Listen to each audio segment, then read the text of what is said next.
皆さんごきげんよう、上川薫です。今回取り上げる話題は、自民党の今、裏金作りといったものが大問題となり、岸田政権の足元がかなり揺らいでいる状況です。世論調査などを見ると、国民からの支持率は下がり続ける一方で、今、政権発足以来の最低水準にあります。そして、裏金作りの問題から、自民党内部における力関係もかなり変化が起こりそうで、それに伴って政権そのものも今後不安定さを増すことが十分考えられます。今回は岸田政権の現状と今後どうなるか、そしてどのような問題があるかについて取り上げていきます。まずは政権発足以来の最低水準となっている支持率について見ておきましょう。NHK の世論調査によると、岸田内閣支持率は 23%、発足以降最低になっています。特に直近の大きな問題として、政治資金パーティーの自粛要請をしている首相の対応がまずいと考える人は非常に多く、自民党内部における裏金作りといったものが蔓延していたのではないか、そして是正する動きが明らかにおかしいのではないかと疑念を持つ国民が非常に多いことを示しています。そのため政治資金の取り扱いについてルールをもっと厳しくすべきだという声が非常に多くなっています。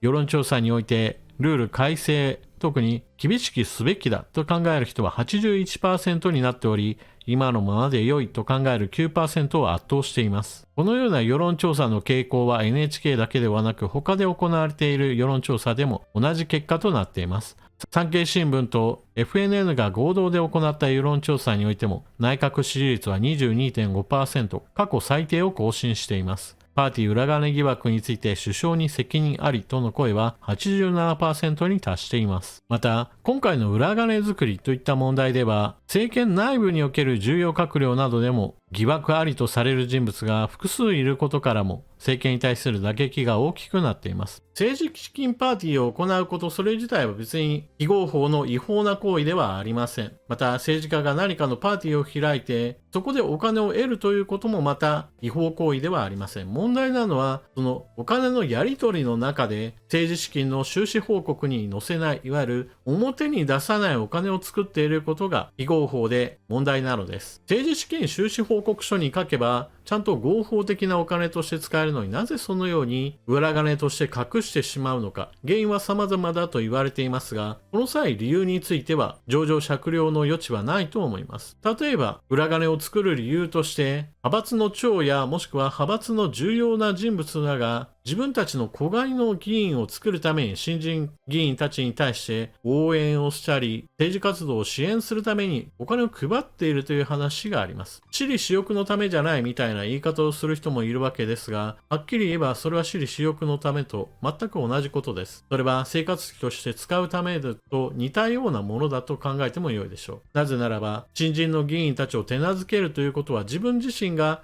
後でそれら若い議員たちから支持を受ける派閥の長になりたいであるとか、もしくは将来的には自民党内部におけるポジションを獲得したいと考える人たちの行動であるからです。つまり純粋な応援の気持ちではなく、しっかりと自分の利益を得るための行為です。そしてそのような応援をするにしても自分の懐から出せば良い話であって、何も収支報告書に載せない裏金を作った上でそのような活動をする必要はありません。そして裏金作りというのは基本的には脱税行為ですから、これは犯罪行為で一切言い逃れができるわけではありません。ただ、脱税行為だからといって全てが逮捕できるかといえばそういったわけではなく、悪質性が高いかどうかといったのが実際問題重要視されています。例えば野党議員の中にもパーティーを行っていて、そこで得られたお金がちゃんと収支報告書に載っていなかった人たちもいます。しかしそれらの人たちは修正申告を行うことによって今回の報道の中では非常に扱いが小さくなっています。問題があったから訂正しました、これで問題ないでしょうという言い訳が一応成り立ってしまうのが今の政治家たちに対する取り締まりのルールです。このようなゆるゆるのルールが作られている背景は、そのルールを作るのもまた議員だからといった問題があります。自分たちを縛るルールなんだから過度に縛り付けると悪いことができなくなってしまうというわけです。しかしその結果として今回のような政権を揺るがすような不正が発覚し、それに伴って政権支持率が下がるというのはまさに自業自得であり、政治家たちは今回の件を契機として自分たちを縛るための法律を自ら作らなければ国民からそっぽを向かれるだけです。岸田政権が今回のような問題をもう二度と起こさないと国民に訴えるためには少なくともルール改正を行って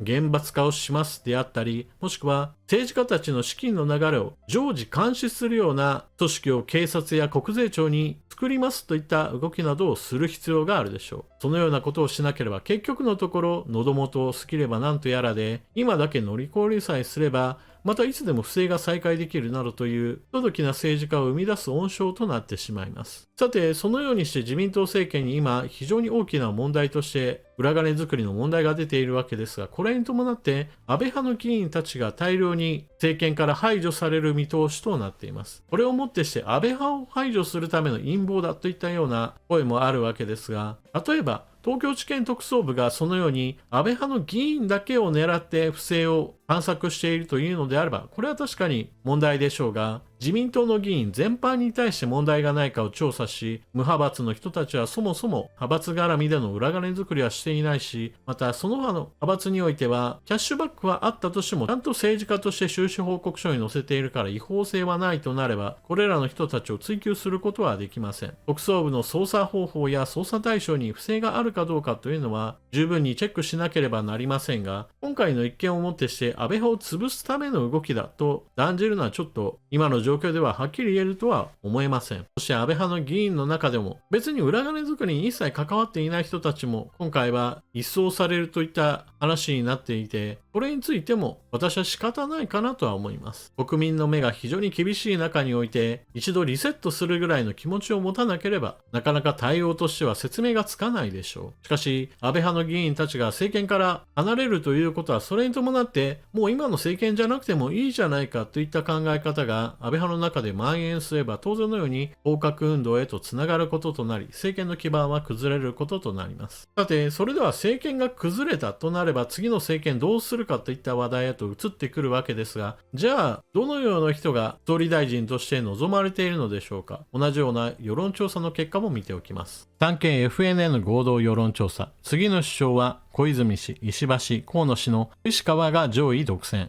上川陽子外相は5位。産経新聞社と FNN が9日10日両日に実施した合同世論調査で次の首相に誰がふさわしいかを尋ねたところ、自民党の石破茂元幹事長が前回調査比3ポイント増の 18.2% で1位だった。石破氏は10月調査から3ヶ月連続で首位。前回3位だった小泉進次郎元環境省が16ポイントで2位に浮上し、河野太郎デジタル省が 11.9 ポイントで続いた。続いて4位は保守層の人気が根強いとされる高市早苗経済安全保障担当だったが 5.4% で前回からやや減少。自民党支持層に限っても 5.5% にとどまった。5位は今回調査から選択肢に入った上川陽子外相で 4.3% だった。といった具合にして世論調査を行うと、石破氏、小泉氏、河野氏、高市氏、上川氏という5人が上位に並んでいます。さて、皆さんはこの小石川連合と呼ばれるような3人の名前をよく聞くとは思いますが、同時に違和感も持っているはずです。なぜならば、インターネット上、特に YouTube や X においては、なんでこの3人が上位に来るんだと問題視している人がはっきり言って大勢だからです。なぜそのようになっているかについても解説しておきましょう。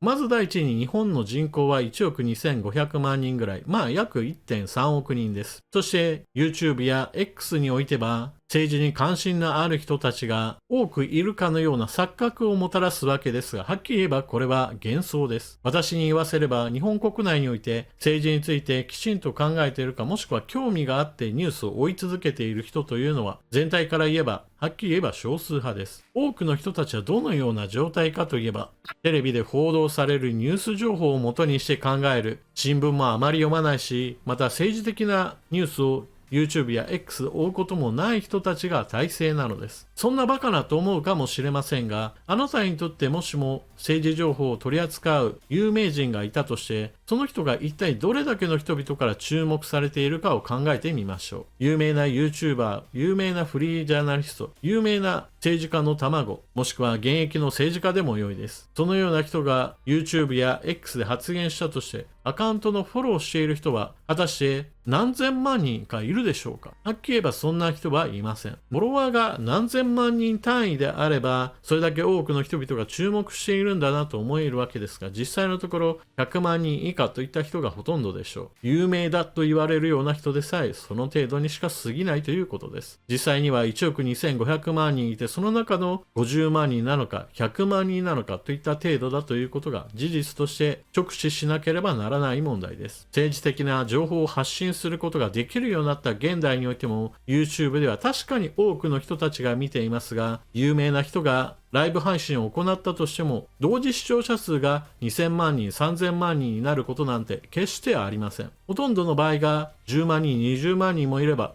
すごい数集まっているぞという話になるぐらいで、実はとても小さいコミュニティの中での話題だということを少し自覚しなければなりません。そのような状況というものを理解した上で世論調査を見ると、なるほど、そうしたYouTube や X にはほとんど興味のない人たちに次の総理は誰がいいですかという話をすると、そもそも知っている政治家の中からしか選びようがないという問題が発生します。その時どのようにして政治家の名前を知るかといえば、テレビ報道されているかどうかです。小泉氏にしても河野氏にしても政権に近いか、もしくは政権内部に入っていることも多く、政治家として取り上げられることが多いです。そして石破氏の場合だと、自民党内部における反自民の体制を取ることから、総裁選の時などでは積極的にインタビューを受けますし、現在の自民党の政治はこのような点が問題があるといった話をすると、それがまたテレビや新聞などで取り上げられることが多いです。そしてそのような情報源を見聞きしている人たちというのが、先ほど述べた YouTube や X を情報源としない人たちです。そのような人たちの方が日本国民全体からすると数が多いのです。このような状況というのは年月が進むことによって変わってくるはずです。インターネットを情報源とする人が増えてくるのは確実です。しかし今はまだそのような状況ではないことから、世論調査のような小石川連合といったことが取り上げられてしまう状態なのです。ですから世論調査をすればこういった3人の名前ばっかり上がるんだから、世論調査なんて全く間違っているではなく、まずは状況としてそのようにして、まだまだインターネットの情報を見聞きしていないような人たちが国民の大多数であるという現実を受け入れた上で、コツコツと政治情報を発信して世論に対する影響力を増やしていくということが各自において大事なことなのです。ちなみに私は鳥取県で育ちましたが、石破氏に関しての評価は最低ランクです。全く総理大臣としてふさわしいとは思っていませんし、何一つ期待していません。軍事関係安全保障問題に対して石破氏が強いなどという評価をする人がいるわけですが、彼の言動ははっきり言って安全保障問題については全く任せることができないレベルだと私は思います。じゃあ自民党政権じゃなくて野党の方が良いという話になるわけですが、今ある既存の野党勢力にもよしこの党に政権を任せたいと思えるような党はないのも現状です。だからこそ私自身は支持政党なしの立場から皆さんに情報を発信しています。というわけで今回の動画はここまで。岸田政権がかなり揺らいでいる状況です。じゃあ次の政権どうするかとなれば、国民にとってもかなり選択に迷うような残念な状況が続いているのもまた事実で、日本の将来に対する不安はますます増している状況です。今回の話を聞かれて、あなたにとって誰が次の総理大臣にふさわしいと思うか、ぜひともコメントしていってください。それでは動画最後までご視聴いただきありがとうございました。チャンネル登録していない方はぜひともチャンネル登録していってください。そして動画を見終わったら評価ボタンでクリックとあなたのコメントよろしくお願いします。それでは次の動画でまたお目にかかりましょう。またね。